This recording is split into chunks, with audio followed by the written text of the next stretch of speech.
ధన్యవాదాలు సార్. ముందుగా మీకు శుభాకాంక్షలు. ఎందుకంటే అప్పుడు మొదటిగా మీరు స్వీకరించినప్పుడు సమయం దొరకలే సార్.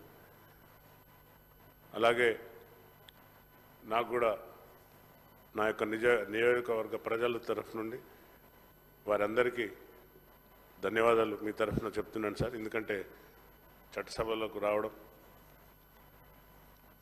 నా పైన అపారమైన నమ్మకంతో మా యొక్క గౌరవ ముఖ్యమంత్రి అప్పుడు పిసిసి అధ్యక్షులు నాకు టికెట్ ఇవ్వడం, గెలవడం, రావడం సార్.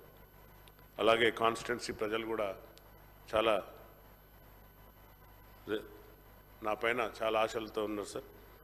చాలా సమస్యలు ఉన్నాయి సార్ వర్ధనపేటలో కాన్స్టిట్యున్సీలో. ఎందుకంటే అర్బన్ అండ్ రూరల్ రెండు కలిసి ఉంటాయి సార్. అందులో 13 డివిజన్స్ అండ్ మండలాలు ఉంటాయి సార్. తర్వాత ఇంపార్టెంట్ ఏంటంటే సార్, గత ప్రభుత్వంలో ల్యాండ్ పూలింగ్ పేరుతో రైతులను కొట్టి హింసించి వారిని కేసులు పెట్టి ఇబ్బంది పెట్టారు sir. That Jio number is not with me sir right now. Kindly ఆ జియోను రద్దు చేసే విధంగా ఇప్పటికీ అక్కడ ఉన్న రైతులు భయంగా ఉన్నారు సార్.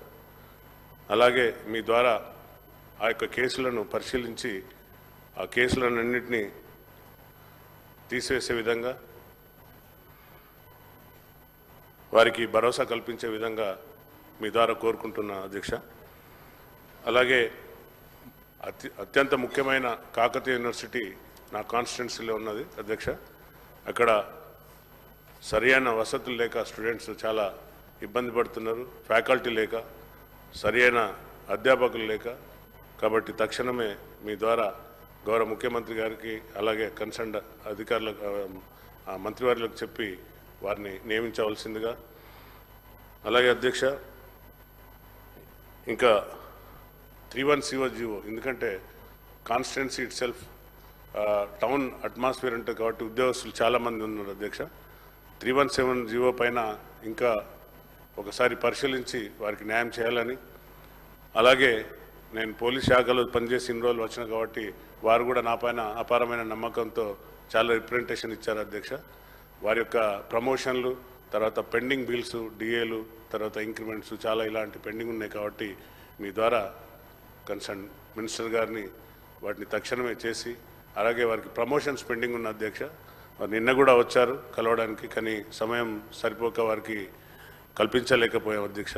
కాబట్టి దయచేసి వారి యొక్క ప్రమోషన్లలో కూడా తక్షణమే మీరు జోక్యం కలిగించుకొని కన్సర్న్ మినిస్టర్ ద్వారా వారి యొక్క ప్రమోషన్స్ క్లియర్ చేశాని కోరుకుంటున్నా అధ్యక్ష.